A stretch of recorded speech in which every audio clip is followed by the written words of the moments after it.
Well, good evening, everyone. Welcome back to another StreamTeam beekeeping chat here on the Castle Hives YouTube channel. And in true tech fashion, Brian's computer decided that it needed a little bit of a update before it'll let him back on. So he's wrapping that up, and he'll be back on here shortly. But I'm Greg. We've got Bruce here. Bruce, it seems like I just saw you yesterday. Well, pretty close. Isn't it What, so three weird to three see days, each two or other? three, yeah, 3 or 4 days ago. Yeah, it is weird. It was a week ago this evening. I was driving on my way up there, and I stopped in Nashville and spent the night there before going up to the conference. So, yeah, lots happened since a week ago tonight for sure. Yeah. I want to thank everyone for tuning in tonight. There was so many folks that stopped by our booth to say hi, and no sooner than Bruce or Brian would get into the booth, and then they would go check out a class, or they would just kind of go walk around, and somebody would come in and say, "Where's the other guy? Where's the other guy? Where's the other guy?" So a lot of folks really um, enjoyed getting the time to finally put a face to a name, or they see us like this, and it's there's I'm sure we all kind of get some of the same similar comments, but folks, they feel like they really know you. They feel like your family, and when they get to see you for that first time face to face, it's a special thing. So and Bruce, I know it's the same for you. It's equally as special for us to be able to put a face to a screen name that we see here on the chats or the videos. So that was pretty cool. I want to thank. There's so many folks here tuning in tonight. I don't know that we can even get through them all. But while Brian is kind of booting up and getting it ready to rip, just want to say hi to some of the folks that I know that we had seen at the Expo. But of course, Mr. Keith Spillman, Larry and Jan from Hallelujah Bee Farm, saw them there. Let's see, who else did we see? I'm scrolling through, and if I forget, because I don't know the screen name of what you look like in person, just chime in too, so we can recognize you there. I think Highland Honey was there. Let's see. I see Jan Hancock, Eric Tenyuk. I think he was there too. Clay Bunner. Clay Bunner. We've got some matching caps, so I know I saw Clay there. Let's see. Keep scrolling down through here. 21st B, of course, we saw Michael there. He was set up. That was great. Mr. Steve Amos, just a giant of a man and an even bigger heart. Got to see him. Got to hang out with him and his family at the Hives for Heroes dinner. So that was really cool. Brian Zavada, Flower Street Farms, he's in there checking in. Via Honeybees, Tom and Melissa saw them as well. Grammy Midwife, her and Deidre were parked right next door. So that was pretty cool. Randy Seller, the Tar Heel Beekeeper. Yeah, he was there. That was cool. Who else? There's a bunch more, but man, sure was special to be able to see you guys in person. And I know we'll talk a lot more kind of about that. But Bruce, have you recovered fully yet from the Expo? I don't know. Maybe. Do you ever recover? I haven't got everything unpacked yet, or got everything set up that I bought there. I had a couple of purposes there. One of which was to spend some money, which that's not hard to do. So I spent some money and loaded my truck up, and so I really haven't gone through this stuff much. I've just had to get right back to work. But yeah, I'm doing okay. I feel about like usual. It was a blast. I had a good time and met a lot of people. I know some people I recognized and we had met before, but there were a lot of new people that we met, and even we met Carlos that first evening, Greg from Utah. I'd never met him before. And it's kind of interesting how the beekeeping community goes. I was sitting in a talk with, actually, it was Kevin's creamed honey talk, and Bracken Barker out in Utah, who wasn't able to make it, but he said, "Hey, there's a guy named Carlos that would like to meet you." Had no idea who Carlos was, but he's like, "Here's his number. Text him if you'd like to meet him or if you're interested in that." So I texted him, and that evening he was able to go out to eat with us, and got to meet him. Just a great guy, just a good man, and it was really cool. He drove all the way from Utah. He told me, I think he just got back maybe today. I don't know if it was yesterday or today, but he said he's back home safe, and I guess he's been trying to catch up on the videos from the conference. Hey, I think it'd be kind of cool if you were able to make it. I recognize a lot of the names in here, but there are some that I may not recommend who may have been at the conference. I think it'd be kind of cool if you could maybe put a thumbs up or something in there, just if you were at the conference, and or maybe all caps. I was there, and we yes, can I was there. Yeah, something yeah, so and we we'll could just see who was there. It was kind put of you up neat. on the screen there. Yeah, Um, it was yeah, great it meeting was. Carlos. What a great guy.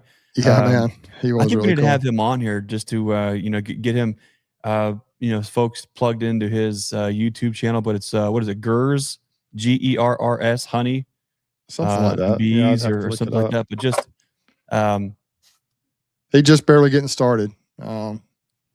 Just barely getting started. So yeah, he's a pretty cool guy though.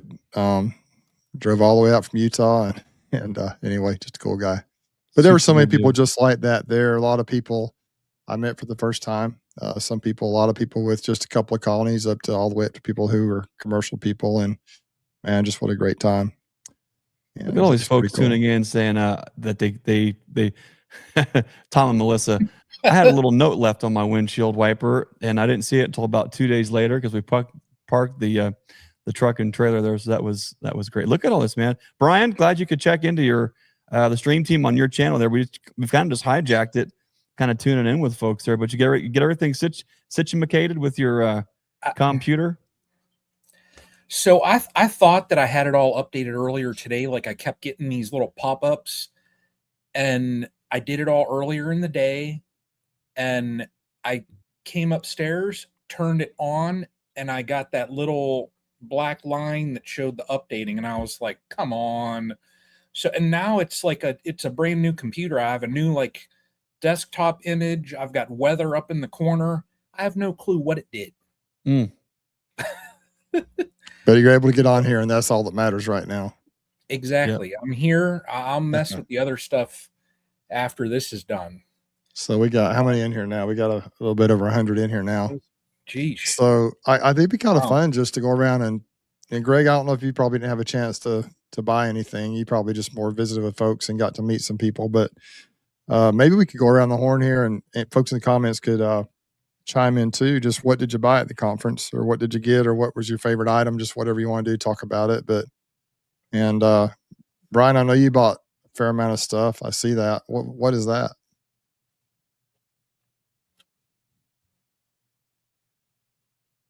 Oh, he's got your. Did you put that on there? Or did he put it on there? He did. Oh, that's pretty cool.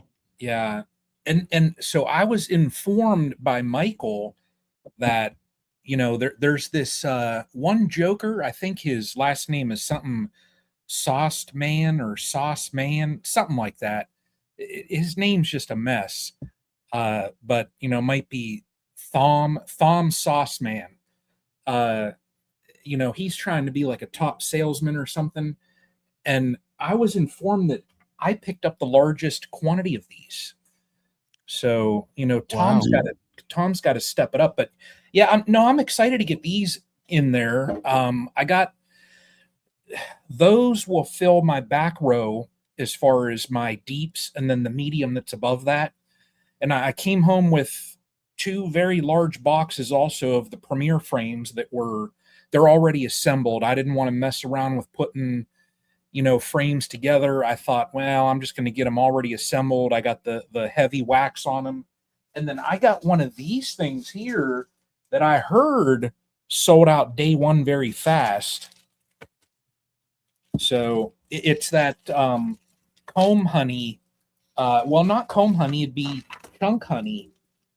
Apime's new getup. So you put the jars on there, and then the bees will just draw it out. So, I got a couple things. I'm setting ready. That's what I'm doing. I'm getting. Well, I'm not all the way ready yet for the season, but this year I'll tell you. I mean, Bruce saw it. We loaded up the bed of his truck. It was filled. From the front to the back. Sure And did. I was looking at it and I thought, oh man, am I going to need to get my luggage? I've got one of them soft shelled luggage carriers, and I brought it down with me just in case I needed to throw stuff on top of the car. And I don't think I could have fit another box in my car. I did the old, jigsaw puzzle fit, and it just all lined up perfect. Everything fit. I mean, no no spare space. So I had the front seat where I could put my suitcase and that kind of stuff. But yeah, I was excited. I mean, this year, prior years when I've gone down, it's mainly been, you know, helping out like at your booth, doing the Queen Right Dial stuff. Prior to that, we were always doing the interviews, those type of things. And this year, I'll tell you what, I enjoyed, picking up some things. It was mainly frames, but I got to see a couple really good speakers. I saw Lawrence talk about what I'm planning to do this year. Boost your honey production without boosting the number of colonies you have. So that fell right into what my plans are for this year. And I'll tell you, I really enjoyed the microscopy session that I got in on. So I'm proud of that you could say the name without messing it up. yes. Carlos just sent me this picture of his back of his car. All the way to Utah. Went all the way from there to Utah. Oh drove my across. gosh. Yeah, it was full. Looks like Oh it's full my of all kinds of gosh. stuff. Wow. So, Yeah, anyway. look at this. I had a picture that was pollen. I don't know if it'll zoom in on that, but and then some pictures of wings and stuff like that. So That's yeah, pretty cool. I was having fun. I was geeking out. So, Yeah. that used to be my thing years ago. Was geeking out on all the sciencey stuff like that. But I enjoyed this year's conference. I did. So I must say, and if those out there, if anybody has not watched my video, I was not planning on having a book signing, so to say, like I had everybody do. I made up a larger model hive that I spray painted with a matte white finish so that the whole entire thing could be signed. I even had all the frames, everything all matte coated. That way everybody could sign my hive. I was planning on doing like a no life beekeeper super. I figured there were enough. I mean, there were plenty of those, the no life beekeepers there that they could fill a whole entire super and then get other ones. And I walked out and I left the box that I had all these things all nice and bubble wrapped. I left it at home. So I went on to plan B and decided, well, I'm just going to purchase a book and, and have folks sign a book. Yeah. Which book was that? It was that one that Kamen and Blake did. Yeah. So I had, I even Mr. Medeiros signed it. So, and I got Ethan Reynolds was in my microscopy lab. Every time I'd focus in on something, I'd be like, here, come on over here and look at this. And so he even signed the book. So if I missed you and you didn't get to sign the book, well, go to the Midwest Honeybee, the Midwest Expo in Wisconsin here coming up, in 3 weeks, 4 weeks? And you can sign the book. There you go. Yeah, but that's it. I mean, I mainly, as far as equipment there, I'll tell you, I'm loaded on frames, man. And I even looked, I finally today unloaded the car, and I had purchased last year, and Greg, because I probably bought it through your website, I had purchased, I don't even know how many sets of foundation. Yeah, right. Yeah. I've never even opened up them boxes. When I was carrying in all my boxes, I organized the whole room and I looked and there's 2 boxes of Premier foundation sitting there. And I'm like, well, I'm a knucklehead. So I've got plenty of frames and foundation now. You'll be good to Sounds go. great. Yeah. And I'll tell you, I've got to count my boxes just to get things in line. But I came home. I was happy with the load that I was able to pack in from the expo. So You know, I considered not going this year just because we had a wedding the week before and I was just tired. I just decided kind of last minute to go. As a matter of fact, I didn't even, the name tags got printed before I got up there. Brian Lee donated one of his tickets to me, so he wasn't able to make it. So I was able to use that ticket. But when I got there, it had his name on it. So they had to write my name on the ticket, but I just handwritten on there. But it was awesome. I went this year with a little bit of a different attitude. In past years, I felt obligated to come out with a video about the conference and just try to. This year, I didn't have any pressure to do that. I mostly just spent time just trying to go as an attendee. I enjoyed really getting to hang out and meet people without feeling obligated to videotape stuff. I got one video that'll be probably coming out, just a short video about one of the products there. That'll be coming out pretty soon. I'm just going to throw it up. There's 3 or 4 minutes long. But beyond that, you know, I did a few stories, took a few pictures, but mainly I went to some of the class courses. I went to see Edward or Lawrence Edwards from, mentioned him, Black Mountain House. I saw both of his presentations, or at least most of them. I also saw Kevin's Montfelt's presentation on creamed honey, and you know, a few little other things here or there. But it was just kind of nice to be able to walk around and I spent a lot of time walking through. Man, I just went through the whole vendors hall, probably, I don't know, 6, 7 times, and there's still places I'm sure there's still people I didn't see. But I went with the goal of, you know, just kind of hanging out, going as an attendee. And then I planned to spend some money, and I wasn't sure what I was going to spend. I had a few products I wanted to get. And while I was there, I did see I think there are a couple things I didn't get, but I found most of what I wanted. It was almost like I didn't have a list. So I walked around like, oh yeah, that was something I wanted. Oh yeah, that was something I wanted. But I got 2 boxes of the cut comb frames from Infinity Frames. I also got some more simple comb. I'm going to try that again this year, kind of compare how the bees draw out the 2 products. I got some, and what all did I get? I actually bought a everything bee vac. It was kind of funny. I was talking to Tony over there, and Yappy came running by and signed the darn thing. And so I'm like, well, I got to buy it now. So I got that bee vac from him. I got some of these cool RP Works, these beetle traps. I've been seeing some hive beetles in my hives lately in this winter. They're not horrible yet, but I'm going to go ahead and get some of these in there. I bought quite a few of these. Heavy duty durable. You can use them over and over again. rpbworks.com. And man, they're heavy duty durable. I'm going to use diatomaceous earth in here. I guess you could use oil, but see, this thing just slides off. You empty everything out, rebait it with whatever you use, whether it be diatomaceous earth, which I'm probably going to use, or just whatever else you put in there, and it just slides back on. So I've tried a few of these, but I wanted to get enough to really make a difference. It's the same principles of beetle blasters, but it's just much more durable. It'll last. You don't have to replace it very often. And then another cool product here is I brought a couple things up here that but now there's a 5-pound bucket from that's the wrong stuff. That looks like mortar, buddy.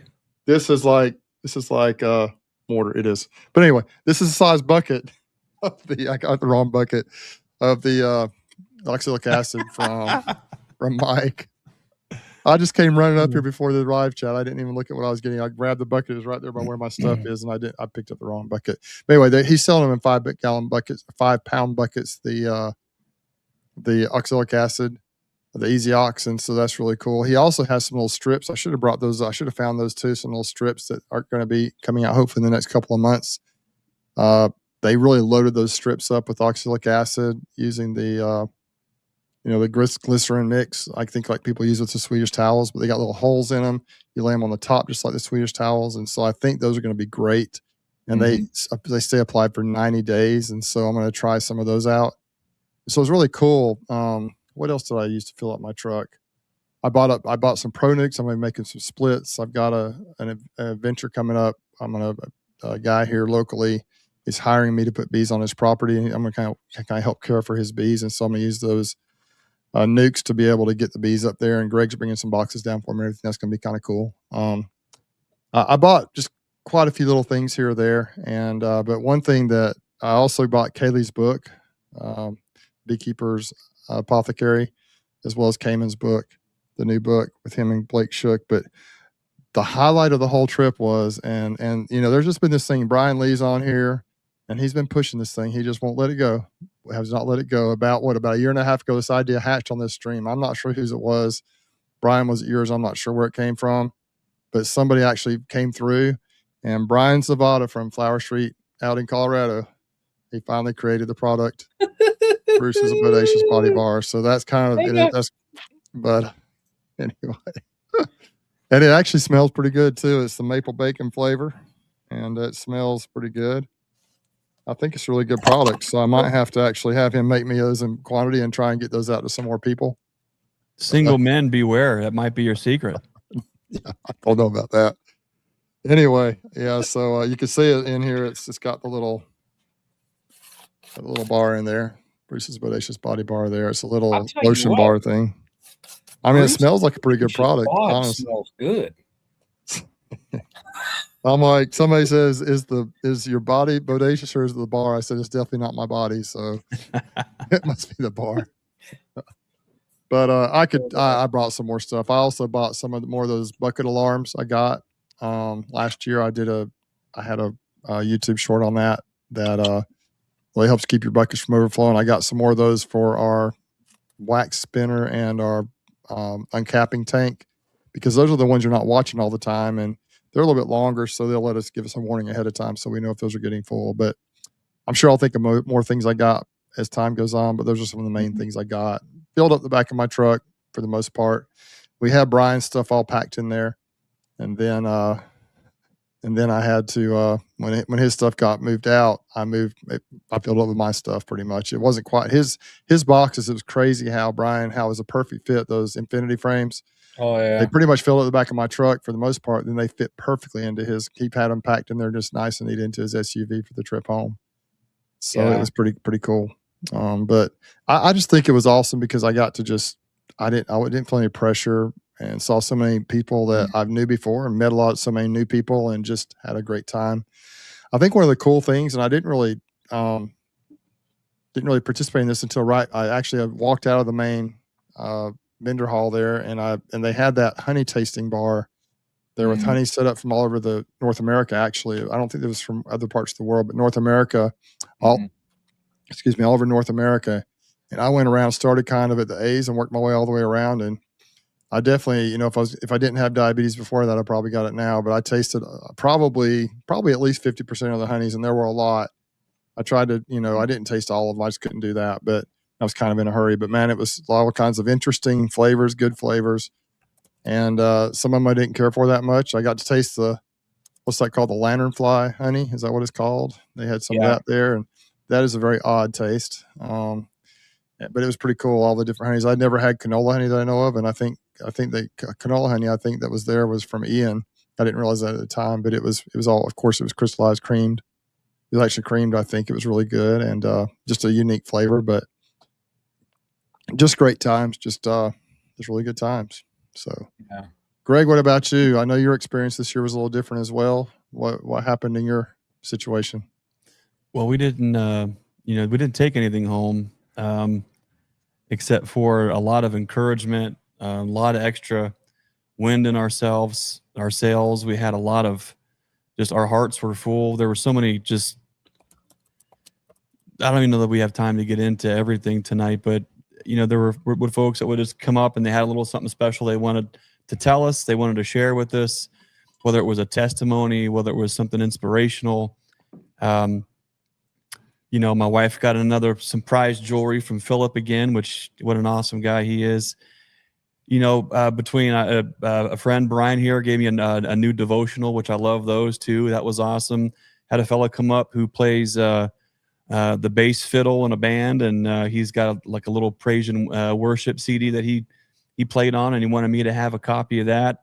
Of course, the Bodacious Body Bars by Bruce, both the body butter format and also the granola bar format, which is also a rare sighting. Those things were cool. Paul Hale Hives gave us a nice little sticker pack. Brian Zavada, of course, came through with another little jar of creamed honey. And I know I'm forgetting somebody, but I tell you, I think, it looks different for everybody, these kind of things. But to spend the kind of time that we did this year, you really just can't even put a price on. And it's something that I know that we'll carry with us, I think, for a long time. I tell you, for those who are blessed in a marriage, and they've got a woman in their life who, let me just say something here real quick. Probably about 4 or 5 months ago, let me just say it like this. For those of you who have good women in your life who trust in the Lord and put God first, there are times in your marriage and in your life where your wife will bring something to the table and she'll say something a certain way. And when you've got year after year after year of those things kind of happening, you kind of know it. You hear it, you see it, you feel it when something is said, and you just have to take a minute. You need to pull yourself back from that situation and then just listen. And about 4 months ago or so, maybe 5 months, Susie came in the shop here. I'll shoot straight with you guys. She came into the shop here and she said, rather than ruin our entire Christmas season for our family by wax dipping a couple semi-loads of wax dip boxes to sell to folks at a loss, to take the lights, to take the cameras, and to do all of that, what if we just don't do that at all? Because you're doing all that, but you're missing the opportunities to spend time with people, to do what you actually love, which is to hear from folks, to talk with folks, to share stories, to share those testimonies, get to meet all these people and thank them. And she was 100% right. We took a major gamble this year. We took no pre-orders. We took no pre-sales. We put our time and efforts into bring in a supply of wax dip boxes and some of our basic offerings. We brought that to the table. We downsized our booth significantly, like a third from what it was in the past. And it was one of the best things that we ever did. We always get stuck in this bigger is always better mentality as fathers, as husbands, as business owners, as beekeepers. And boy, I'm so glad I listened to my wife, because some of the conversations that I got to have with folks, I know 100% for a fact that God had put us in touch with them and with us, just to have those moments with each other. Whether it was breaking bread and having conversations over a quiet dinner with some very loved friends, whether it was hearing someone's testimony or hearing someone say, hey, because of what you guys do and what you stand for, the Lord's been tugging on our heart, and I can feel and recognize that, and we're going to make some changes in our life. To me, guys, that's huge. And I really got to enjoy this year like I've never have before. We've been a part of this grind, this Expo grind, forever. And for folks who go as attendees, I mean, we love you guys. We appreciate you guys. We've got to have, that support. But when you go as a vendor, it's a completely different thing. Mm-hmm. And we're entering in, as these beekeeping businesses are growing and the marketplace is getting more competitive, and it gets harder and harder to actually make a profitable living with a bee company. The last thing in the world that you would think would be a good move for you and your company is to pull back on what you do at the Expo. This would have been our 6th year in attendance, 5th year as vendors, or we've been to every single one of them. The first one we weren't a vendor, but every one since we have been. And so it's always in this grow, bigger, and there's sometimes this undue pressure to be able to offer products for nothing, this race to the bottom for products. And that just doesn't work with quality. And so I'm so glad that Susie was able to bring that to me in a way that I had ears to hear and my heart was softened enough. And I just asked her, she said it, and I knew as soon as she said that, I took a breath and I just had to distance myself from that thing for a second. And I just asked her a simple question. Well, What does that look like? So now here we are after the expo, and we got to experience the expo in a way that we never have before. So what I took home was a new experience. What was a new way of thinking about these kind of things. At the end of the day, great, you score some deals on some things. Maybe as a vendor, you make some sales, you make some connections. But I'm reminded that if we are not actively letting our light shine before others so that they see those good works or deeds or us and gives glory to God, if we're not doing those things, none of this matters. Zero matters. And so for us this year, it was just that's kind of where my heart is I'm so thankful. And ladies, if you're listening, once again, my wife was right. I got a habit of saying that because it's true. But boy, it just really helps set the tone, not just for like this month, but this year and then the rest of our path as we kind of continue forward. There's a lot more that I want to say about this. There's a lot more to all of this. But tonight, as I'm kind of thinking about some things that are being tugged on my heart, I would ask that anybody listening tonight, if you are a believer, I'd ask that you would keep us in your prayers right now. I've got something on my heart, and I'm thinking that this could be I'll just ask you to just pray for us.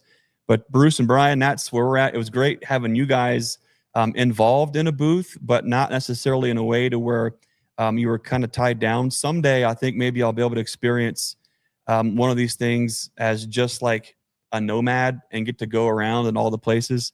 I went from my booth straight to where the coffee was. And by the time I would go get a cup of coffee and then start back, by the time I would actually get back to my booth, because there was always these little side conversations and sidebars that you would just pick up from people. You don't just walk back to your booth. It's impossible. There's always somebody who wants to say hi or you want to hear a story. So I would come almost all the way back and then my coffee cup would be empty. I'd go back, get another one, come back. And then I realized, well, this is too much information, but when you're standing on your feet all day long, you're drinking coffee all day long and you're not giving yourself the opportunity for bathroom breaks, that stacks up after a few days. But I'm working on just kind of decompressing. But Steve Amos, may the Lord give you clarity and confidence, brother. Oh, Steve, thanks, man. Great guy. I tell you what I've learned, guys, is and I'll step down off my pulpit here momentarily.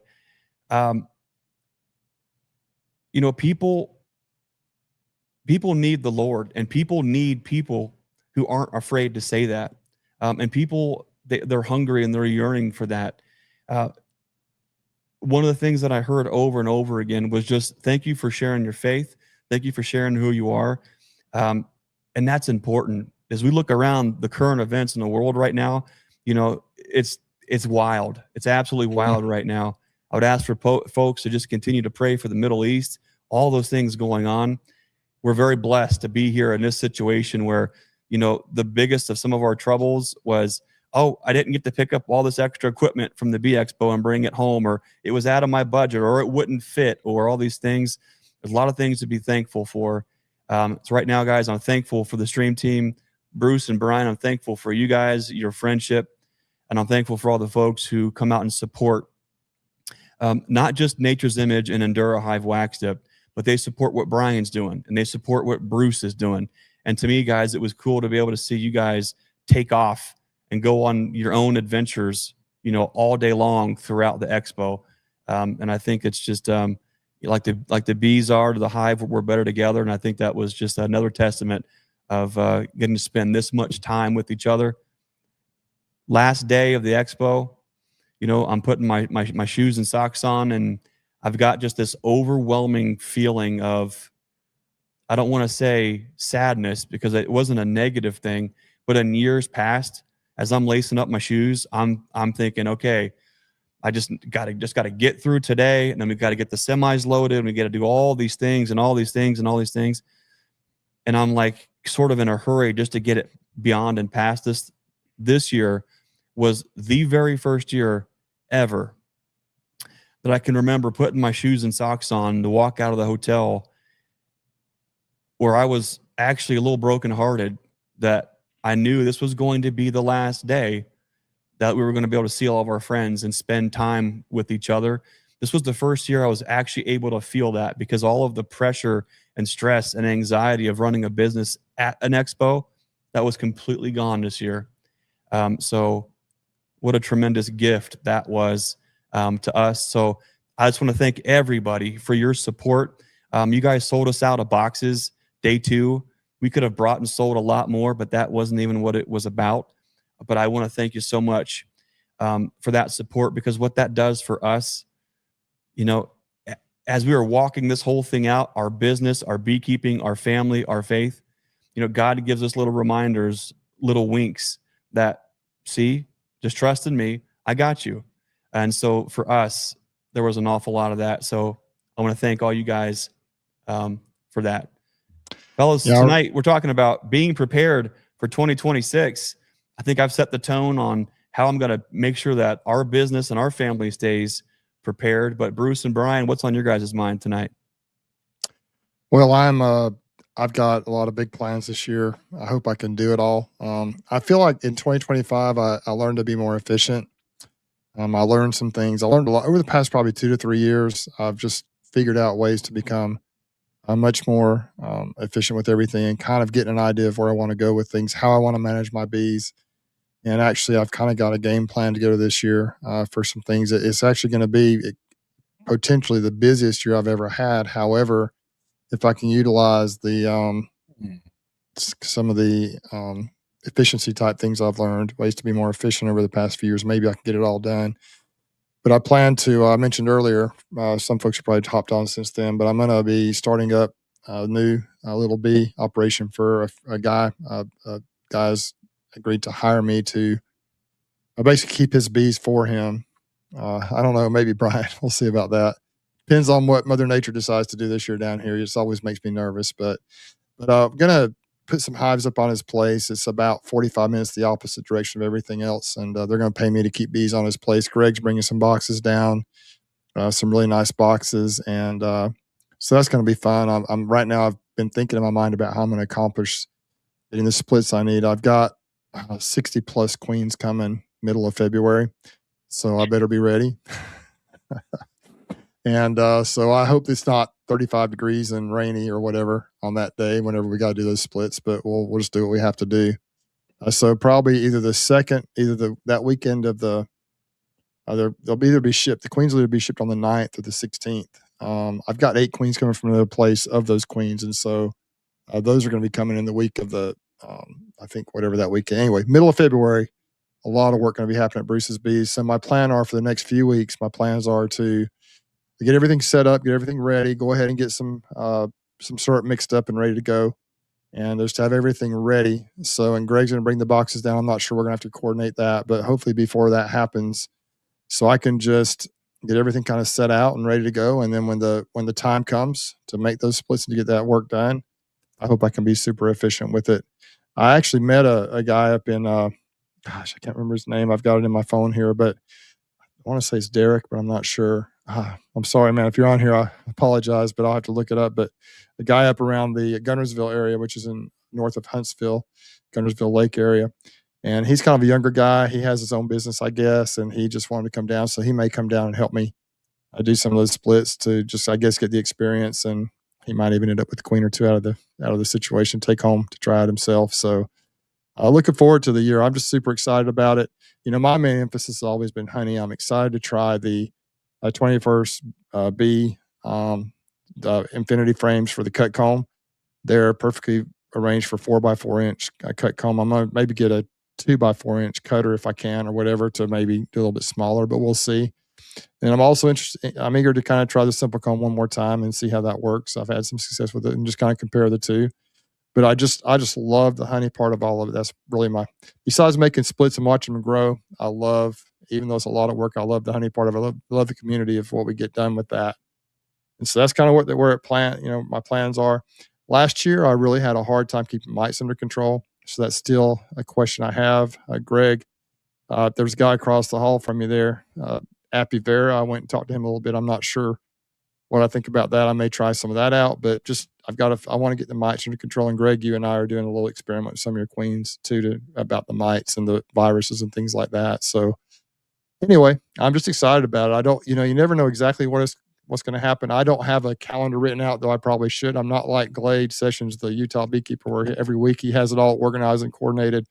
Every box looks perfectly the same. He's got a schedule, and a lot of people are like that. I'm just kind of like, well, here's what I want to do, and I just kind of try to go do it. And I hope that I get it all done this year. I will or I won't. That's what my wife and I always say. You will or you won't. So that's what's going to happen.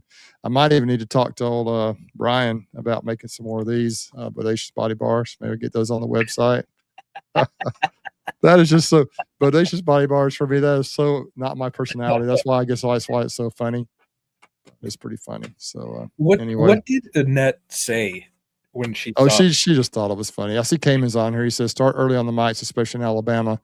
Yeah, I came in last year. I did that, but I used Viroxan, and I just don't think it did a good job. I just got to be honest. I hit him really hard with OAV, and then right February, March time period, right before Honey Supers went on, I put Viroxan in everything, and it really didn't work. But I do like the OAV extended afterwards on that. Right now, like I don't know if I can maybe show you a picture of what my hives look like. I put Hive Alive on the colonies.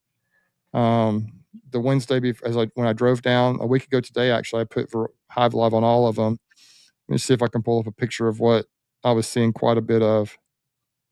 You guys can see that. That's a double deep, if I'm not mistaken. That was pretty typical what I was seeing. That was a week ago today. And so they're already growing up and they've got brood in them. The queens I have from Zach in Hawaii, they just build up. They're super strong. They build up. Now it's going to get a little colder here the next few days, but it's not enough to knock them way back. They may slow down a little bit, but anyway, I hope that hope to see more of that. Some of them, they don't all look that strong, but a lot of them do. I hope I have some real strong bees here in about a month that I can be able to make a lot of splits off of, because I got a lot of queens coming. I wanted to build up enough to make me a lot of honey. Last year we had about 11,000 pounds of honey. I think that's a pretty good number for me. If I get a little bit less or a little bit more, I think that's just kind of my sweet spot right now, pun intended, but we'll see what happens. So that's kind of where my goals are.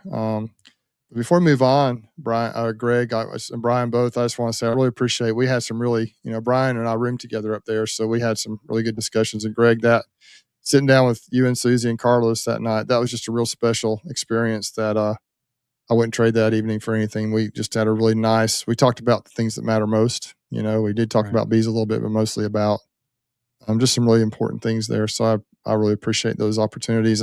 We had that opportunity, and the next night we had a huge opportunity at the Hives for Heroes dinner where there were 350 people there. So we just got to experience a little bit of everything, the real intimate kind of smaller groups like that, and one-on-ones all through the conference all day long. And then also the big 350 person dinner where all kinds of great things were accomplished as well, as long as just a great conference overall. So, but yeah, those are my goals for this coming year, just to kind of keep on the same current path, hopefully keep the mites under control, keep the bees healthy. And I do plan to use the new strips from Easy Ox. Once they get approved and get them packaged, I'm going to order, I think, enough to put in all my colonies. I love the idea. They're packed with way more oxalic acid than the Viroxan strips.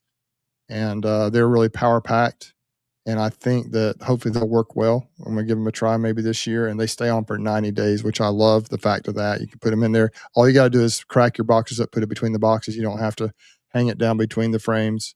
Mm-hmm. The Viroxan was just kind of a pain too, because it hangs down between the frames and it kind of melts into soft kind of melts into this. So it's really hard. I still have some of that stuff I haven't gotten out of them yet. It's hard to get it all out of there. So I'm eager to try that as well. But all kinds of opportunities, things to try, things to do, and let's go.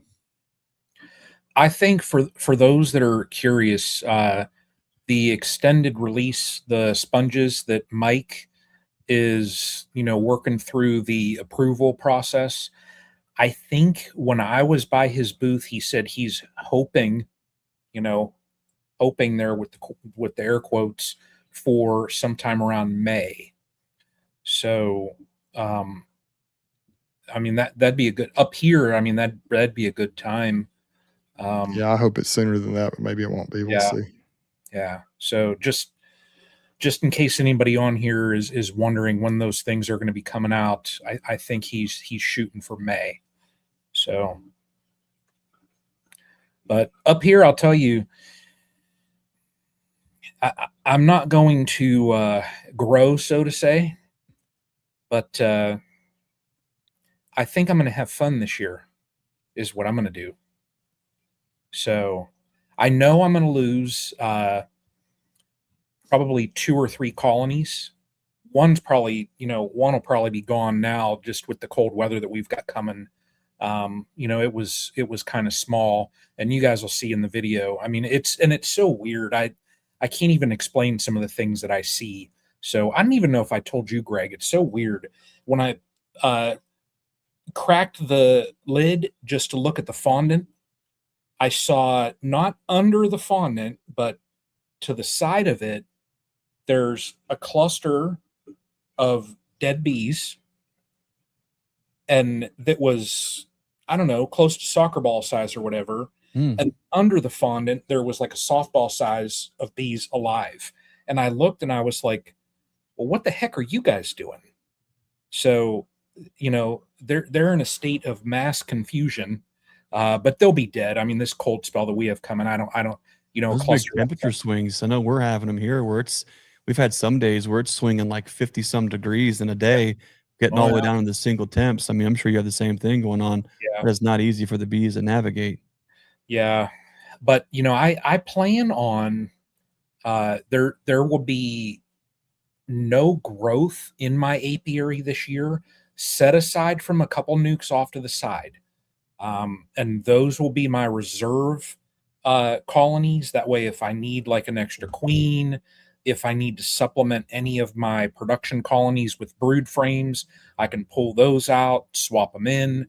But I'm not going to, so to say, grow numbers. I want to grow my honey crop. So I'm going to replace dead outs and set 4 nukes off to the side. And then it's going to be Demarree for the others. So, and I know it's going to be work. I know 100% it's going to be extra work as compared to my normal routine as far as, like the spring, early summer maintenance. But I've been looking into it. Lawrence gave a great talk on it. And he even had some figures and some numbers. He even said that when he originally started, he compared his honey crop. And he said when he first started it, he was, I don't know what terminology he used. He basically was a lousy beekeeper, and then once he kind of fine-tuned his process and he started going down the road and using the Demarree, and then, he fine-tuned everything. He said from first starting to where he's at now, he has seen a 400% increase in his annual honey crop. Just by keeping his healthy bees alive instead of having to replace them every year.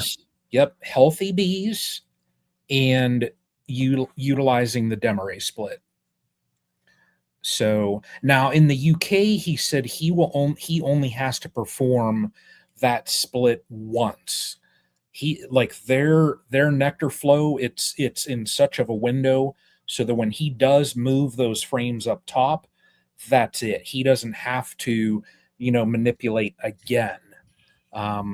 Now we'll see here. I mean, it just, like you guys know, I mean, it just all depends on what Mother Nature is going to do. But we'll see. I'm excited for this year, though. I mean, I'm prepping now, though. I mean, and right now is, I think, the time of the year where everybody should. I mean, I know if you need bees and things like that, everybody, they have their packages and, they'll have things on sale. And right now is the time to get the equipment too. Cause I'll tell you, if it hits April, May-ish and, you're walking into your building and you're like, darn it, I need some things. Yeah, well, kind of rough. Oh yeah, you're already, you're just behind the 8 ball at that point. So I'm taking what I've learned through the years and I'm getting everything done. I mean, right now it's January and I probably won't be doing any of those manipulations until what, late April, so May, so 4 months ahead of time.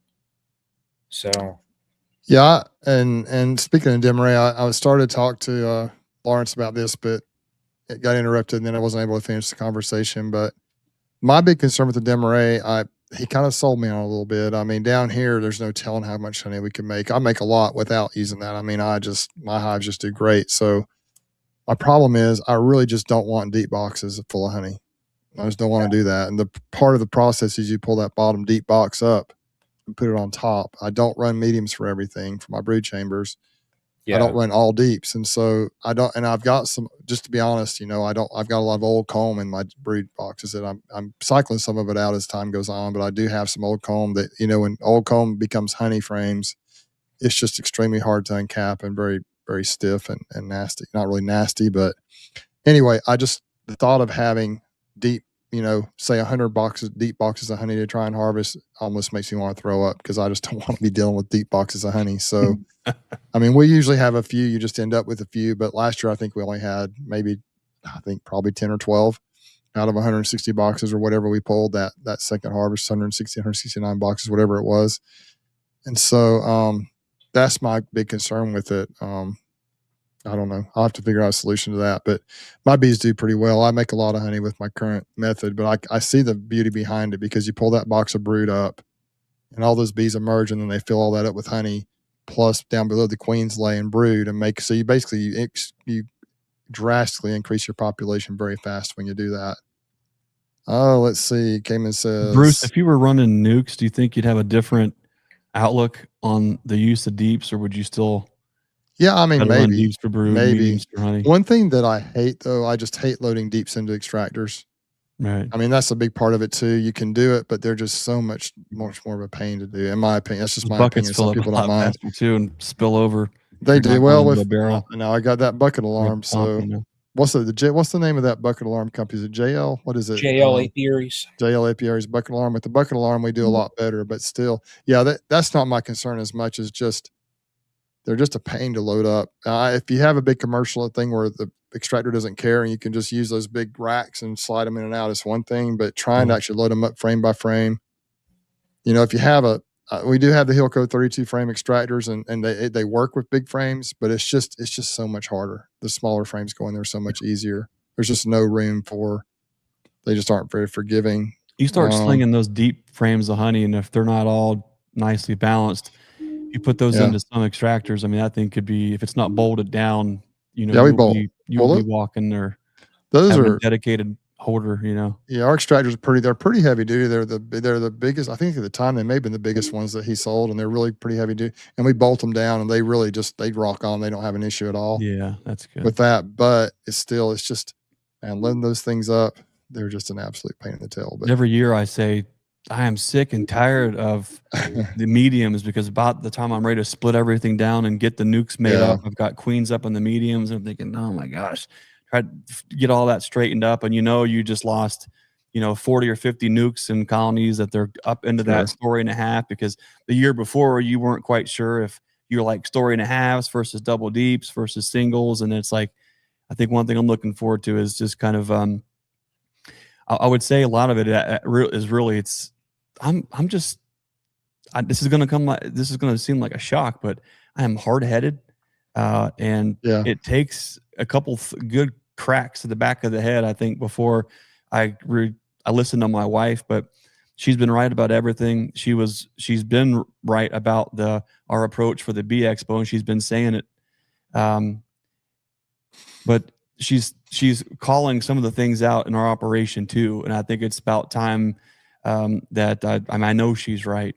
But when you're out there digging and you're making nukes, and it's some are in mediums and some are in deeps, and you're just thinking, this wouldn't be a problem if I were managing the overall number of colonies at a higher proficiency, rather than running 400 or 500 colonies at 60 or 70% of our ability.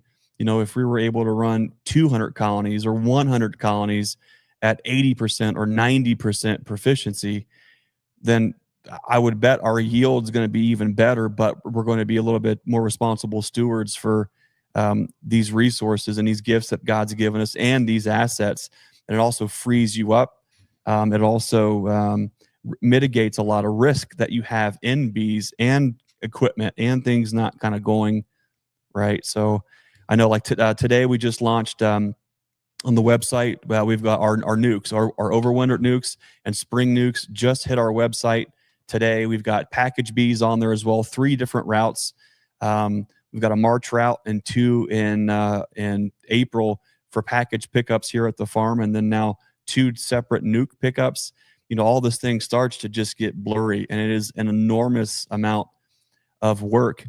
But when you're putting together all these different opportunities for bees and folks to come to the farm and the shop to pick up, you really start to think about mitigating risk, and you start to think about, okay, if I don't have to chase my tail, like this, like the Bee Expo is a perfect example. There was probably no reason at all that we ever had to wax dip a couple semi-loads of equipment to sell at a loss. We probably never had to do that. But it's something that you drive, you do, you have to figure a lot of these things out the hard way. Just like running bees a certain way, story and a half or story or a single or 8 frame versus, or feed here or don't feed here, or treat this early or don't treat this early, or all these different things we have to kind of figure out. And I don't know that you ever actually get through an entire year without learning something the hard way, or at least it costing you time, or it costing you money, or it costing a piece of you, you know, literally. But I think this year I'm really looking forward to trying to detach from the entire operation as much as possible, so that we can accurately kind of assess all the different components of what we do, and then so that we can re-engage in a much more meaningful and impactful way. So I think as a small business owner, I mean, we're a family of 9. We have 7 kids, and we're always out doing this. It's really easy to just constantly be in go, go, go, blaze trail, you know, dig the ditches, and then sometimes you realize you can just get so far off in so many different directions that it really takes getting back to center, especially spending that time and asking the Lord, okay, what would you have for us? What is that direction? Where should we go? And it's kind of interesting because now we're in. I feel like when we got into beekeeping, we were at the end of a 10-year treatment-free cycle, where we were at the very, very end of it, where it was everywhere. That's what folks were trying to get into and do. That fizzled off and died, disappeared, and now 10 years later, it's back up again. And I feel like we're starting to now get enough experience under our belt. Not that we know what we're doing, but you're starting to see that everything is going in cycles. We've got to ride the ebb, we've got to ride the flow, and just kind of see where things go. But for us being prepared for this year, I think it's going to be a lot more looking at everything as unbiasedly as possible, to try to make really good calls and know that everything absolutely, you just don't quickly just go make a split and throw something here and throw something there aside. You're going to put, 2 or 3 yards of 48 bees out there just willy-nilly. Like, you start to really think about things and the impacts of those, because the more time you get under your belt with your bees and your business, you realize that there is no room for error. There is no room to let things kind of get by. And when you absolutely know that you've got too many irons in the fire and things aren't being tended to correctly, it's not just about, well, I lost X amount of money or this many bees died. Like, the big thing that we have to understand is that when God gives us these gifts, these callings, and these abilities, and we are not using them appropriately or to the fullest, it goes back to the talents. And that's something important that I think it doesn't matter if you've got 10 colonies, 100, or 1,000. We've got to be equally responsible for what we're given and what we're putting our hands to. And if we're not, I think you will start to quickly see what's going on there. Keith Spielman, delegate. Delegation is the hardest word in management. Steve Amos had nailed that one. That's a hard one. Thank God we have such good. Our family is just in it. Every single one of us is in it. If we have friends, people even outside of our family. Without them, we wouldn't be able to do this for sure. Well, you can delegate, or extend the invitation to people to come help. Brian loves, from what I understand, Brian absolutely brags to all of his friends on how he likes to come out to Nature's Image Farm and just put these big platters, just take a 10 frame lid, flip it upside down, put your Apogard cards down, just line up the gel and just go through, crack lids, plop it down, crack lids. He loves it so much. He brags to everyone about it. Right, Brian? Yep. Oh, yeah. You know what I forgot to say that I was going to do this year? I actually need to go over here and get something real quick. Uh-oh. Because I have to. It's got a certain color scheme on it that I have to show off. So it's right here. Hey, while he's doing that, Greg, can you pull up the comment on that came and put on there about the Demarree split about swarms? It should be up in there. I think it's starred. Maybe Brian might have started it. Look at the colors on this thing here. Look at that. Huh? Look at that little scarlet and gray action there, huh? Oh, look at that. It looks like the shoe, a little miniature version of the shoe. Is that what that is? Look at that, huh? Oh, yeah. But you know what? So that's that hex setup that I did. It's a second one. Do you know what I want to try and do, Greg? Is we just sell a split before the flow and then knocks down a swarm. There's another one, and we have the nuke income. The Demarree looks ideal for those not wanting to sell bees. I don't want to grow bees. That's one of the issues, or that's one of the reasons why I'm going to do it.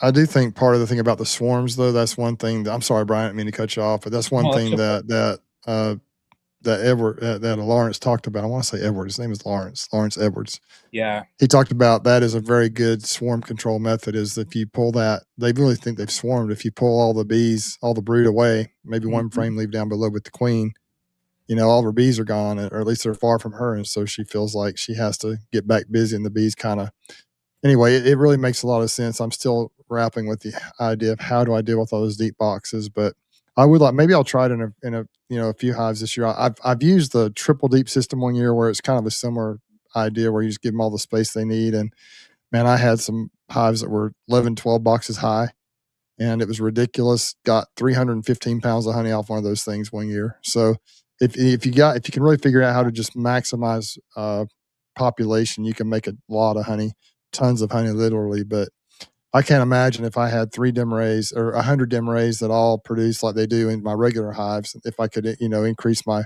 production. When I averaged over 100 pounds on my production hives last year, if I bumped that up to say 130 or 140 per hive, that would be crazy. I don't, but once again, that's what feasible. Do you think to run? I don't think it's that hard to do, because you just pull all you do is you make sure the queen's down below. You shake, I guess you can shake all the bees down or whatever. Put a box, and basically an empty box on the bottom. Then you put a queen excluder. You pull that brood box up to the top, and then you just stack them up and just let them roll with it. And then you under super. I guess you under super under that top box as time goes on. A self starter, but you just let it keep growing and separate. You just go back and go in a lot of queen cells. I think you said you have to go in the next week. You could use it as a cell starter, but you can destroy the cells as well. So you don't actually have a queen up there, but. I don't know. I've kind of poo-pooed in the past just because I didn't want to deal with the deep boxes. But after hearing him talk about and all the people that are doing it now, it might be worth giving it a try. But it's just so much that those deep boxes that weigh 70, 80 pounds a piece when they're full. That's just that. I just don't like using those. I just don't like the deep boxes. Now, Greg, you mentioned the deep boxes. You hate dealing with the mediums with brood in them, and I've kind of eliminated most of those. I'm trying to get my stuff in either single or double deeps now. But in theory, I guess this is, I'm talking kind of brainstorming here. If you harvest the honey off that top box, the end of the year, you can take it. If you pull your honey, and if you've got a single deep on the bottom where the queen was and the brood, you can pull all your honey off, remove the queen excluder, lay the lid on there, go harvest your honey, and bring that deep box back out there and just stack that back on there, and they can move up into that double deep. And even if you wanted to feed them and let them grow up into there, and then you would have a nice double deep going into winter for easy splits in the spring, and then you can just do the whole thing again. So that makes sense to me how you could do that as well. You can buy some more beautiful boxes from Nature's Image Farm, the Endura Hive boxes. You can get those things filled up and ready to go, and then you can just rotate that on and on, round and round. So sometimes there anyway. are things that I just can't, it takes so many repetitions. Queen right now, that's great. Susan Burns is always right. She is, thank God. She is. So is my wife. She's always right too. Well, that's absolutely. Come on, Brian. We're waiting for Brian to admit it. He's thinking. He's thinking about it. He's thinking. Next week we'll get Brian to commit to that one. But Brian, I was thinking, what we ought to do in the learning yard this year? We ought to have you come down, and we ought to have Tony West from Tony West Bees come up. He's from Southwest Ohio, but I've seen him give a talk on Demarree or Demarree or however you're supposed to say it. Yeah, if you're supposed to say anything, maybe have him come out to the learning yard or something, or just maybe a couple, get a few people together for a visit. Because he swears by it. Oh yeah. But I think for folks who are looking to who don't have growitis, where it's just constantly grow more, trying to contain that growth, that's where he really uses it to kind of keep his numbers kind of in check and in line. But somewhere at some point, those bees are going to get big, no matter, even if the queen has a small support crew up top with brood, they're still going to grow. So at some point, my thoughts are, that's great. You can trick the colony, break up the swarm, but when you reunite or whatever you do, you're either gonna have to pull bees out of that and split them still, or if you try to reunite them, you're going to have a colony that might be, like, my thoughts are, way bigger than what you want for wintertime. I mean, do you want to go into the wintertime with three deeps or four deeps? You're forgetting a key phrase here. What's that? They're reunited and it feels so good. Reunited. I mean, what do you do with all the bees? They still grow big, and you're still going to have a pretty, if you don't miss a queen cell down below, they don't requeen themselves, and you have a 2-colony system, which could still work and make a bunch of honey. But what do you do going into the wintertime? Just let them be 3 and 4 10-frame deeps? Well, they'll brood back like they always do. They'll brood back after the solstice.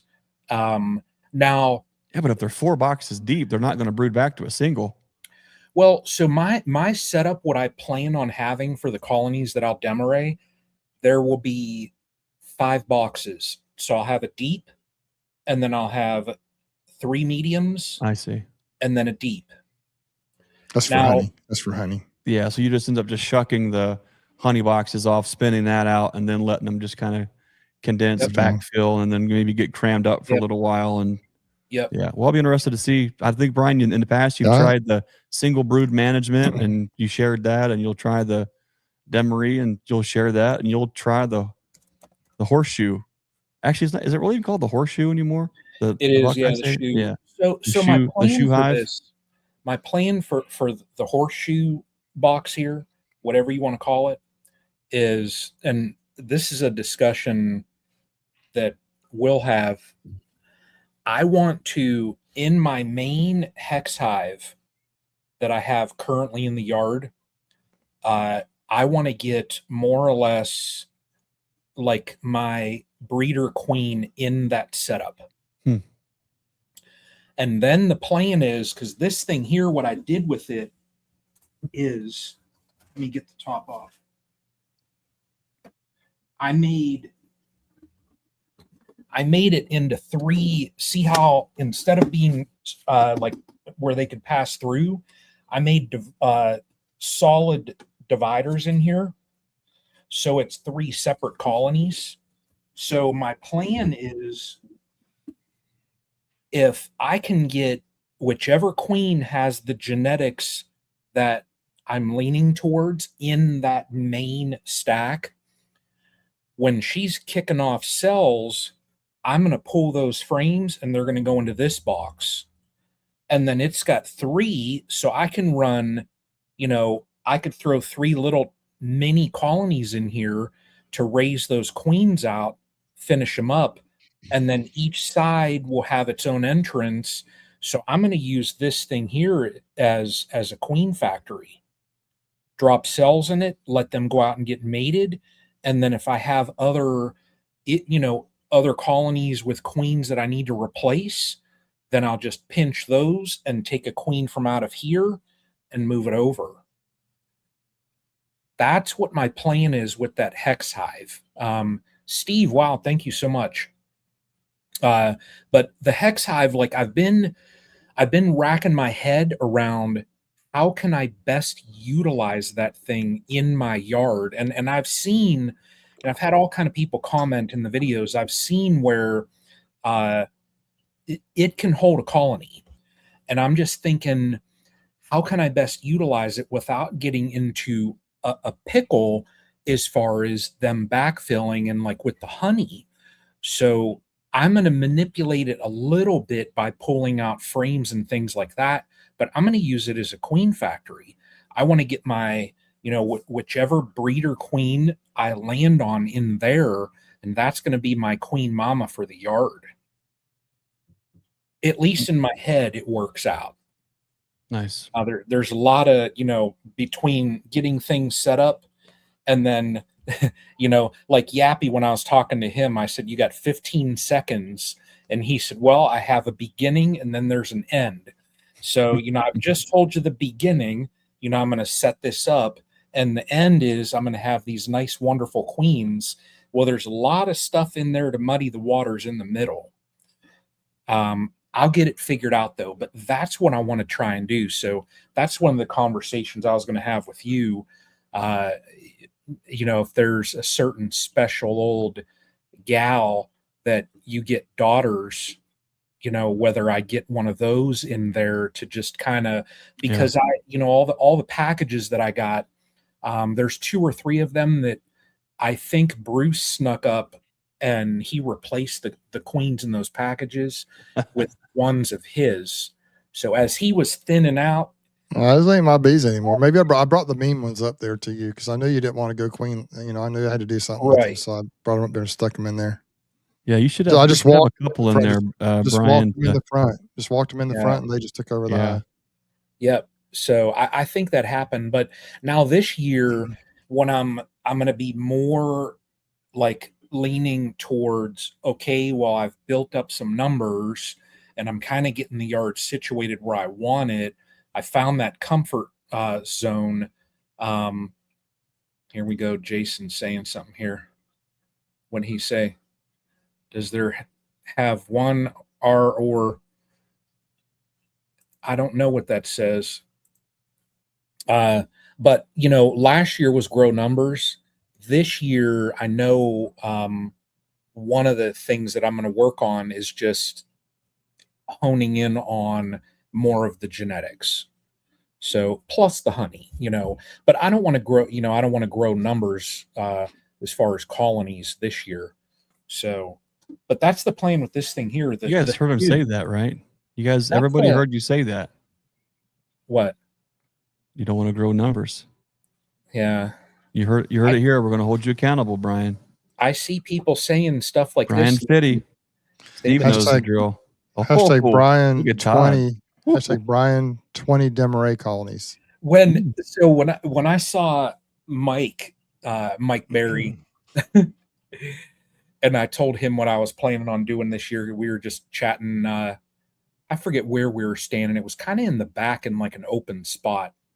And I told him, I said, I think I found like the right spot where I want to be at. And he shook his head. He said, man, I've been listening to you saying you found your sweet spot for the last like 4 or 5 years. It's the sweet spot until you find a sweeter spot, and the sweeter spot's the sweet spot. Exactly. Never ends. That's going to be that's this year. Look at this here. Ocho Cinco. That is I'm not very good with that. Ocho's 8, right? 85. And Cinco's 5. Okay. That was who was that? Chad Ochocinco. Yeah, Chad Johnson. He also started being called Ochocinco. Yeah. See, look at that right there. The plan there is. There you go, Brian. Well, the You're plan $10 a pound, 20 grand. Kesh. The plan is going to be this year. I know, like I said, there will be 2 or 3 that die off. So that'll take me down to either 13 or 14. And then I'll split to replace dead outs up to 15. I'll split 4 nukes off to the side and Demarree the rest. So I'll probably end up Demarreeing what, like 8 this year? 7 or 8? And Sure, it's not going to be 6 or 7. Could be if I Demarree 6 or 7. But if you figure I've got 8 in my back row, so if I can Demarree that entire back row, that'll kind of be nice, because then I can run a comparison even. I could have a front row where I do my... I see what you did there. Jeez, my man. And I fell for it too. Right in there. Right in the 6-7 trap he went. Yeah. Didn't But even come up there. That would be a good comparison, though. I mean, if I set up my front row in my traditional way of managing, look at these two. You know, let's get on focus. Now I'm the one saying let's get on. The kids did that thing like a year think ago. I think we were 10-year-old kids. Yeah, I think we were 10-year-old kids. Is that what they're doing? It's just, it doesn't mean anything, though. It doesn't. You're right. It's just the weirdest thing. Yeah. Jeez. We'll see. We'll see. But that's why I need, like I said, 45 supers. 45 supers. Well, I think we're going to need to do something special for you. I know you need some supers. I've got an idea. I'm going to do something for you. I think you'll like it. 45 supers. That's what a backyard hobbyist has. All right, guys. How about some questions? Michael from 21st Bees. So what are you 3 fellas plans at the Midwest Honeybee Expo? Broadcasting from the booth? Greg selling equipment? Both? Neither? Etc. It's a great question. I think we've learned an awful lot of as far as the North American Honeybee Expo, what we like, what we don't like, what we want to see, what we don't want to see, the good, bad, the ugly, you know, so we take that with us wherever we go throughout the country. What I'm really excited about the Midwest Honeybee Expo, because the StreamTeam has been invited there to speak. So we're going to be doing a live chat right from the Midwest Honeybee Expo. Mm-hmm. That is going to be really cool. And then also I'm leading a panel discussion with Nathalie B, Emily from BeFit, and Ryan Stern, treatment free. Is it a farce or is it the future? We're going to kind of get into the weeds on that one. If you guys remember last year, I had hosted a great conversation with Ian Stepler on one side of the table, and then Michael Bush on the other side of the table, talking about treatment free, with James Lee sort of kind of in the middle-ish of that.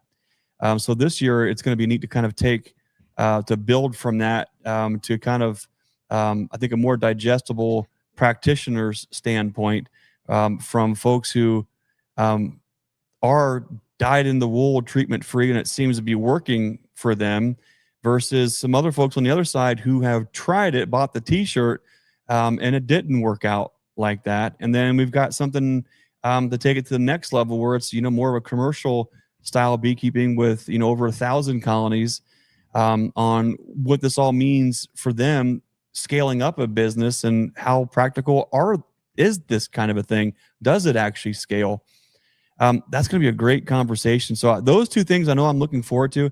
As far as the booth layout goes, you know, I think we definitely want to have a space for the StreamTeam to kind of get together to hang out, for all of our folks to be able to come visit us and hang out. I think that we'll have a spot for that. As far as what equipment lineup that we're bringing, things like that, we're going to keep that to ourselves until we get there. But I think we're going to be doing a little bit of everything. For sure, but our emphasis is going to be spending time with you guys. So if you're listening to this, if you watch Bruce's Bees YouTube channel, the Castle Hives YouTube channel, the Nature's Image YouTube channel, if you're watching the StreamTeam here as a collective, you know, our first and primary focus is we want to be able to spend time with you guys, shake your hand, hear your stories, spend some time with you. I'm going to put out a special invitation that if you are a StreamTeam listener and you're there, I especially want to spend some time with you. We are going to have cameras set up at this show. You didn't see us do that for the Bee Expo, but we actually want to help promote and get the word out about the Midwest Honeybee Expo. So we're going to do some things. They've gone to bat for us. They've invested in us to be there. So we want to do the same thing for them. We want to bring our best for them and that part of the country. I want to hear from you guys, and so we're going to bring some cameras up. We're going to talk a lot more about that later, but that, to me, that's really important. Some of I think the best conversations that we have actually been testimonies. That I think is the most powerful and meaningful. So if you are heading there and you're a StreamTeam listener, and you've got something on your heart you want to share with us, we want to be able to spend a little bit of time with you guys to do that. Of course, we want to be able to rep and show you guys the very best in wax dipped equipment. So we will have Endura Hive wax dipped for you to check out, to see, to take home. When it comes to wax dip, not all is created equal, and we want to show you why. So we're definitely looking forward to that too. But this conference is actually growing, pretty quickly. And it's in a neat part of the country too. Mm-hmm. So I know I'm really looking forward to having the entire StreamTeam there on the bill there with our own talk. And we're going to do that live there. That's going to be a lot of fun. So we've definitely got that coming. There'll be a lot more we're going to let loose and let go. If you were at the Bee Expo and we sold out and you wanted to get some equipment, I just want you to know, if you go to our website right now, naturesimagefarm.com, use discount code NAHBE, NAHBE, you're going to save 10% on our Propola Endura hives, and also 10% off the copper dip pre-orders on those boxes too. So that's going to be a lot of fun. So there's a comment there before with Sosman. I know him and is it him and Melissa? But I think the better brained of them, whether it's Melissa or them together, cut comb workshop that I know via Honeybees is going to be doing there. That's going to be great. You don't want to miss that. I know Kevin Monfelt from Bee Bum out in Nebraska. He's going to be there and giving another talk. When you're a vendor at these things, it's hardly ever escape your booth to even go for a pit stop. So I never ever have got to see any of the talks or really make it out of the room where the vendor booths are. But I've heard Kevin's talk went really well and folks are very receptive. So there's a lot of great workshops at the Midwest Honeybee Expo. And there is a very diverse crowd of speakers at the Expo, the Midwest Honeybee Expo. And I really appreciate that. It's not just the same old rusty dusty. Folks are really going to get a lot out of it, especially now that we're in this other wave of treatment free, whether it's for you or whether it's not. I'm not here to debate that. You guys all know where all of us individually stand when it comes to treatment free. But I think there's still room at the table to have some very civil conversations to better understand the mental approach, the heart approach, and also the practicality of these things to help flesh all of that out. And to better understand, is there a silver lining in there for you? Is there something that you can take away and work for you? Or have you heard enough? I'm actually really excited about that too. There's a lot of great vendors, a lot of great speakers, a lot of great workshops. The workshops brought are to cool. All the folks clear up in like the Wisconsin area, in the heart kind of the Midwest. And I think a lot of folks are going to be able to come to that. Mm-hmm. I'm going to sit in on the lip balm workshop. So I like those workshops where it's the hands-on like that. So, I mean, it's just like the microscope thing. I'm the hands-on type individual. So like lip balms are something that I kind of struggled with. I somewhat, I have someone else's recipe that I use now. So I can't say, whenever I sell those at the market, when people ask me, I'm like, look, I can't take credit for it. Credit goes to this individual. But I just want to learn more about that whole entire like lip balm process. So those workshops like that, that's cool. So, and this, Mr. Tom and you know, and the boss. I'll just say it like that because we know who the boss Hey, is boss. in that household. You know, they'll be putting on a workshop as well, so that'll be cool. It'll be fun to see some of those.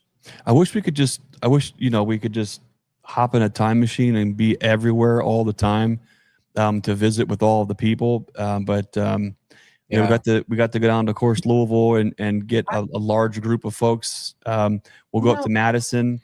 You know, from there, I know Bruce can't make it, but I don't know if Brian, you going to make it out to West Virginia? When is it? I think it's the end of last weekend in February. It's there in Wheeling at Oglebay. Will be the West Virginia Bee Fair, and you talk about another conference that's absolutely exploding, bringing in top-notch speakers and vendors to a part of the country that's just too far from some of those folks to get to Louisville. So there's now kind of 3 of these that are really starting to really pop up and make. When is that one, Greg?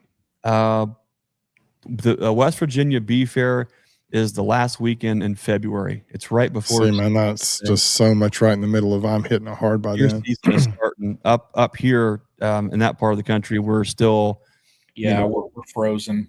You've also got Missouri. Maybe the maples will have bloomed right there in that week of, or leading to, or getting ready to. That's how early it is up here for us. So it's when is the Missouri conference with Tom and those guys? Tom would have to, Tom just put a flyer in under my, or somebody, I'm assuming he can if he's still on here, he can write in him or Melissa. Tom, what's your the EMBA's got a shindig? I think it's we couldn't make it to the EMBA because it was right in between the ones that we're speaking at. Let's see. He can put it in the chat if he wants to. It's just so, I mean, probably in about first. Am I wrong? February. I'll ask Melissa. Can you put it into the chat? 2021? Yeah. Look at that! How quick that happened. I'm like, I'm already in bee season by then. Like, I'll be the previous week, around either that weekend or the previous weekend, I'll be busting out like 60 splits. So, I mean, I'm trying to figure out how I'm gonna even do the Wisconsin one, but I should be able to do that one. I should be ready to do that one. But man, it's just, we're game on here. Really, probably about now. We're a little bit chilly, but January, really, I haven't been in my hives obviously for a week, but I think we probably have some maples starting to bloom here. Lisa said they're not blooming yet. They might not be, but they're bringing in some pollen, I know probably from the wild mustard. I'm not sure where they're getting all that pollen from, but the bees are very busy already on the warmer days, and we're basically in it. As soon as that January 1st rolls around, we are just kind of game on with the bees here. We don't get in them a lot, but there are some things we need to start doing with them around here, making sure we're checking them, feeding them, if we need to, fondant and things like that. So it's just hard that, anything really February on is tough to do for me, but I'm going to give it to Wisconsin. And I think I can figure that won't be a problem. Yeah. At some point you got to call it and just get back to the hacienda there. Brian Zavada, obviously you guys know Brian and Jen. But he's actually, if I remember right, he's going to be speaking at the EMBA, and that's probably one of the biggest reasons that I'm disappointed that we can't get there, because I'd love to be able to be there in person and support him and what they do. But if you can make it out the 20 and 21st, and I believe it's in the St. Louis area at the EMBA, that's always a great group of folks. We'll be up that way. It's what we've had to do is, there we go. Yeah, he's teaching a class as well. When we get, it's absolutely an honor to be invited to all these places where we have had to kind of like draw a line in the sand, is like conferences that are asking us to speak, not just vend. When we have an opportunity to let our light shine in an even different way, we're trying to make sure that we're doing that too, and getting out in front of people, sharing, who we are and how it applies to our beekeeping. That's really important to us. So unfortunately, we just can't get to all of them. It would just be devastating for as small as we are. We have a very small family business. It's hard enough to get down to Louisville and then Madison and then Wheeling. From there, we've got a couple bee clubs. What you got there, Brian? Some kind of a Baker Bees? Well, I see he's here. He's What's that? here.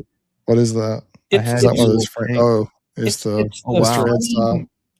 It's like what It's Mr. Red style. Ed Yeah. hands out, but this here, it's right down like my alley. It's 3D printed. Yeah. So, yeah, I was just showing Brian there what he could have gotten. But, if Brian's name was spelled correctly, he would have gotten one of these. So, just saying. Wow. Look at this name worse. You heard it here first. But cool. Yeah. Well, that kind of, I think, gets where we're at kind of up to speed. When we get past February out to the bee fair, we've got some bee clubs in Ohio that we're speaking at. We'll let all that information out here shortly too. But I enjoy doing that. There's not much availability left, I don't think, as far as speaking engagements. But if you are your bee club and you're in Ohio or surrounding states and you're looking at you need a good speaker, you can get a hold of Brian, you can get a hold of Bruce, you can get a hold of me. You can go to Nature's Image Farm, hit the contact us, shoot us a message, and we can look at that. But it's going to be a great year, guys.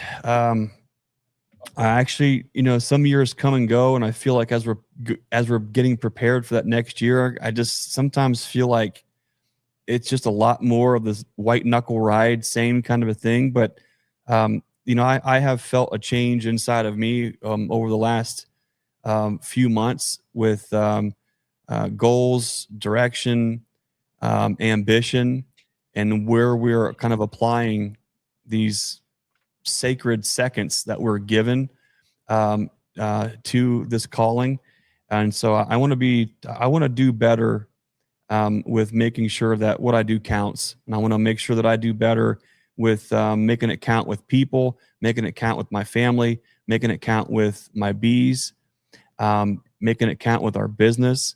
Not to say that I was neglectful, but in a certain way, when you push so hard in one direction, you're taking out of the cup from somewhere else and something else.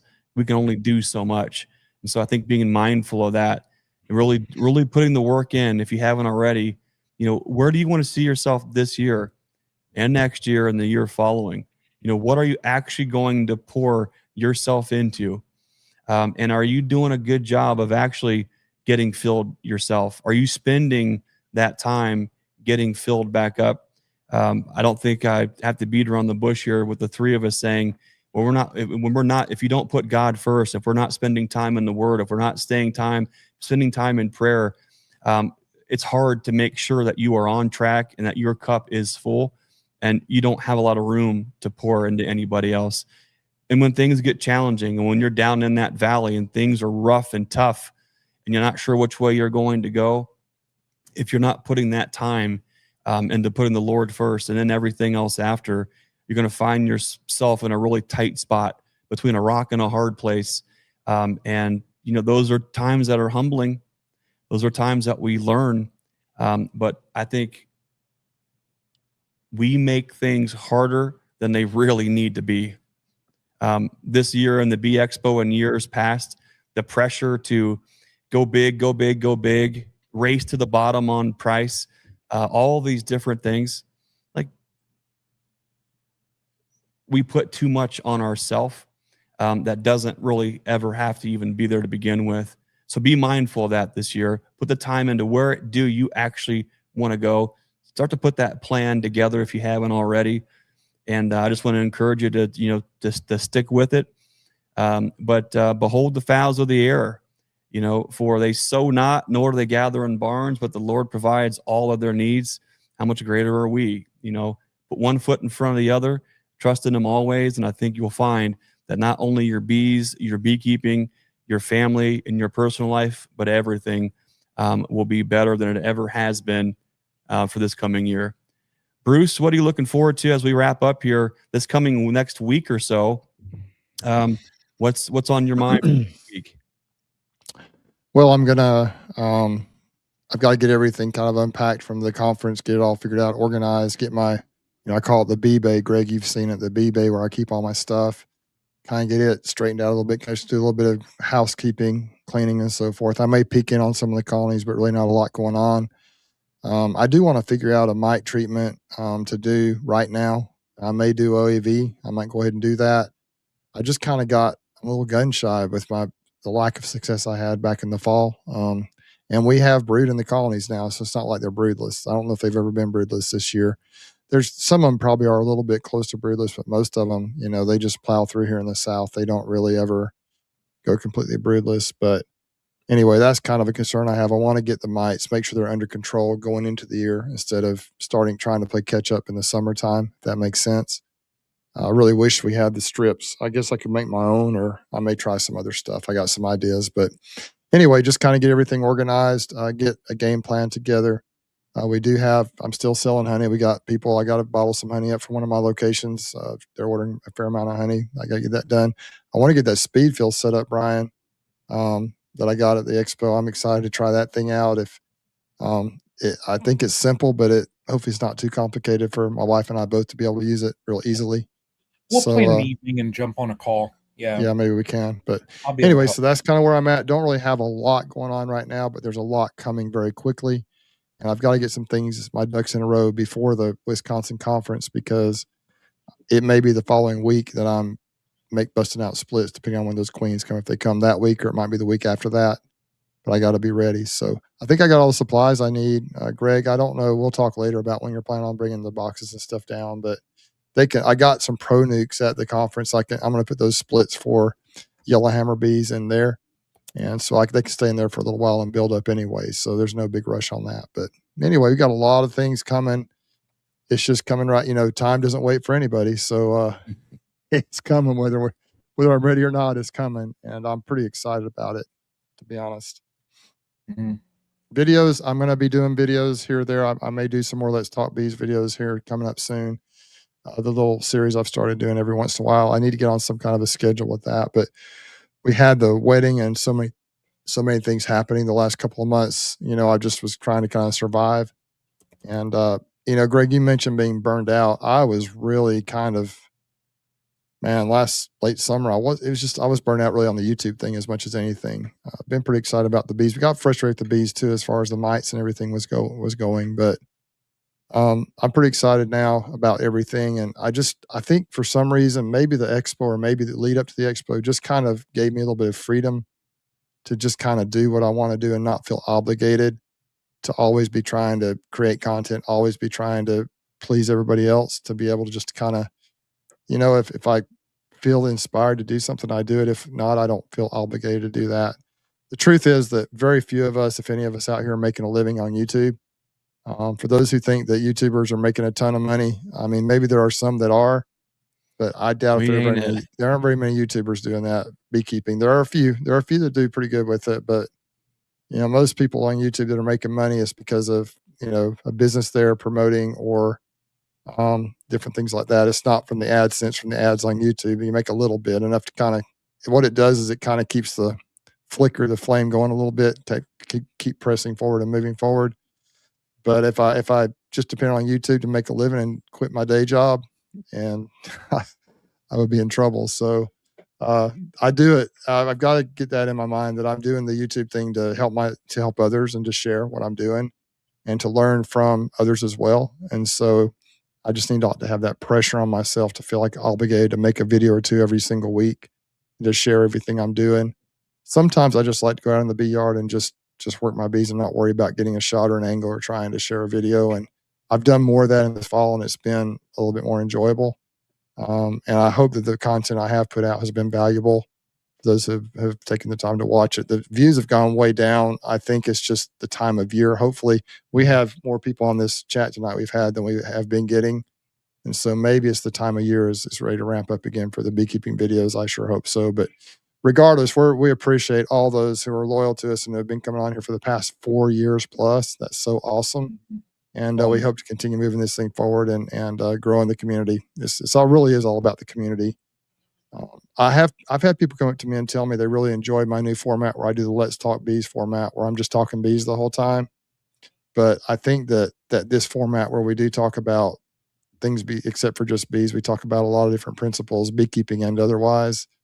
I also think there's a huge place for that. And I think that that's what's really grown this community, is being able to just get to know each other on a deeper level. And I think there's definitely a place for that as well. And hopefully our audience continues to come back for more. Mm-hmm. Well said, Bruce. What about you, Brian? What's coming up next week for you? I tell you, not much in the bees, just with the temps. We started the day at 44, and it is now 26 on the old thermometer there. So we've got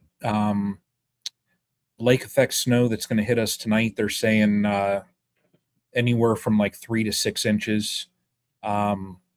It's fine, but for the next week, we've got 3 days where we're going to be in single digits, throughout the nighttime. So not much there, but Sunday will be the first club meeting where I will have that official title, next to my name.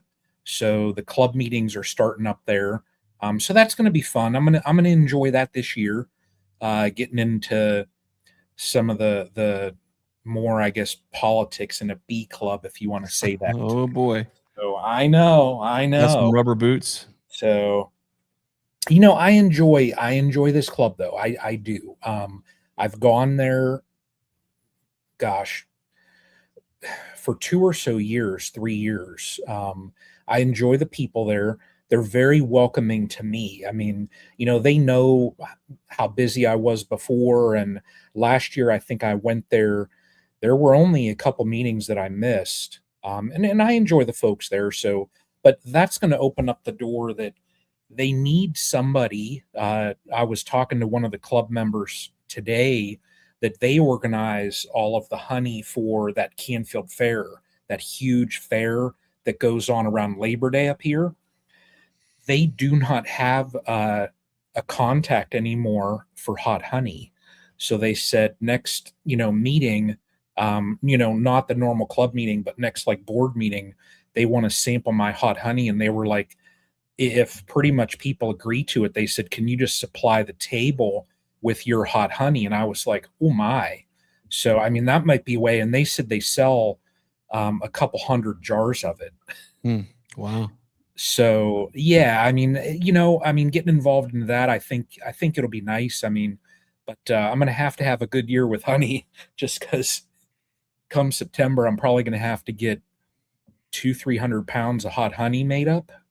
So, but next week here, I mean, it'll be grin and bear it through this weather and enjoy a bee club meeting. And then after that, later on in the day on Sunday is we're celebrating my mom's 75th birthday. Wow. So, yeah. That makes you pretty old too, buddy, Mr. Vice President. Well, I'm 35 a couple times over. Nice. But that's it. So what's going to be going on down? Same thing. We have the temperature plunges of death here, and I know I'm going to have more dead outs than I want on a certain ridge that I still have the bees on. Never got them off, never moved them down where they've got a windbreak. They're just out getting blasted with direct western wind. We've had 60-mile-an-hour winds at very cold temps. I know they're smoked. That's just, things that I need to do better next year is get bees sheltered out of the wind, off the ridges, things like that for the wintertime. Keep saying if I was smart, I would have bees either up further where it's cold and stays cold, or down south and take a risk of them mites and brooding and all that. But I feel like here in Ohio, where I'm at, it's just some ground, some place in between that's just not ideal. But as far as bee stuff goes, I mean, we're not going to have a nice day to go crack lids. Every time we get a warm spell where we could go crack lids and check on fondant or do those things, I'm somewhere else doing something else. And so it's like, how many more lost opportunities am I going to have the rest of the year to get out there? But, thankfully we've got good numbers. So we're in good shape. The bees are in good shape for what we're I make it sound maybe worse than what it actually is, but I think we're going to be in great shape, probably better shape than we have been as far as coming out of the spring. So that's good. Some things here. We've got a neat video coming out. We just released one. I think it was yesterday, where it was the big giveaway winner. Fun little video. We got to have some duckies race it out for the winner, and the winner of the community signed Hive happened to be a StreamTeam regular. So check out that video and check out that experience. That sure was cool. Brian, I know you just put out a video there too, and I like this year is I think long gone are the days where every YouTuber puts out a bazillion North American Honeybee Expo videos. I think it's just well, to be honest, it's played out. It's the same thing. It seems like over and over again. And so I think at some point you realize, there's no need for you to put a video out to market the expo anymore. A lot of us were putting out videos early on to help, spread the awareness and get the word out there about it. But a lot of folks aren't doing that anymore, and they're taking more experiential kind of videos. And so, Brian, I know you did too. I had a great take on I had fun with on it. the signature. You had a lot of fun, and I haven't gotten the chance to watch all the way through, but I turned it on, and I liked the idea of having folks kind of check in, and you have a few seconds with them, and they sign the book, and it keeps it moving. I like that. So we only have a couple videos really left to put out from the expo, because there was no need, and I didn't want to, and it wasn't on my heart to do it the same way. But I had a really great some great beekeepers, including Mr. Vice President himself, was in a circle where the one and only Ryan Williamson, Sourwood. Sorry, Ryan, I just totally botched the name of your apiary, but Sourwood. Anyways, Ryan, you know who you are. We appreciate you. He stopped by and brought in a very unique lanternfly offering that I don't think you probably didn't get a chance to taste it unless he walked up to you and said, "Hey, want to try some really weird stuff?" And if you were like, weird, you were like, "Let's do it." So anyways, a circle of beekeepers got to taste some truly weird stuff. That's going to be a fun video. That one's going to come out. And then just a couple others from this expo. I got a bunch of great interviews that are timeless. That doesn't matter where or when they were taken. But I spent some great time with beekeepers. We'll be launching those out too. Some were at last year's expo. Some were at different places. It's not about where the footage was shot, more so than the conversations. Those will kind of keep launching out. We just recently put out kind of a slew of conversations from last year, including one with Randy Oliver, where he talked about his studies with wax dipping, that not all wax is created equal, and not all wax dip is created equal. And then when it comes to using a paraffin or a paraffin blend, even the Canadian waxes, that none of those can hold a candle to microcrystalline waxes. So that was a great little conversation there too. So a lot of great stuff to come. I've been holding on to some footage that we're going to be launching here this spring. I'm excited about too. But, I'm looking forward to just spending more time with folks here in the next month or so up in Madison, over in Wheeling, and just kind of seeing what the Lord has for us and these conversations and where our business goes, where these friendships kind of go. It's kind of an awesome thing. I know Susie has been busy. She just got the nukes up on the website today. So if you want to support what we do, if you're interested in our bees here in Ohio, go to our website, naturesimagefarm.com. She just launched both the overwintered nukes and the spring nukes they just started today. Those usually don't last real long. And then we've got package bees, late March, early April, and mid-April pickups for those as well. Pick up here at Nature's Image Farm, a great price. I think for $132 a package, really hard to beat that. Wow. We move so many of them, we can afford to pass those that cost savings on to our folks there too. So that's kind of where we're at with what is on the website. what's fresh and hot and ready to go. And other than that, over the next week, it's just like Brian said, it's going to be cold, single temps. We're going to be wishing it was spring. So we're just going to be digging in here, getting a bunch of phone calls and emails and things kind of caught up. And we're going to just keep chugging along towards next week. I know, see, next week, I think we're resetting the motion here. So I guess next week, the stream team will be on the Nature's Image Farm chat. Is that right? Or does it go to Bruce? I think it's me. I think it's fine. Okay. So we go, let's see, this way. And then that way. Okay, this way. There we go. That's the circle. Okay, I wasn't sure which way the circle went. That makes sense. So next week, we'll be on the Bruce's Bees YouTube channel. For everybody who came out to say hi, to shake a hand, to share a testimony, to share a funny story, to talk to us about your bees, or to just throw us through your photos as you're slinging photos of all of your bees and everything. We just, from all of us here at the Stream Team, we want to thank you so much for thinking enough of us to come say hi. For all those that we didn't get a chance to say hi, just know that we really do appreciate you. Looking forward to seeing everybody up in Madison, Wisconsin here in just a few weeks. And until next time, we want to remind you to be the lighthouse and be the change you want to see in this world. We'll see you next time. Thanks for watching.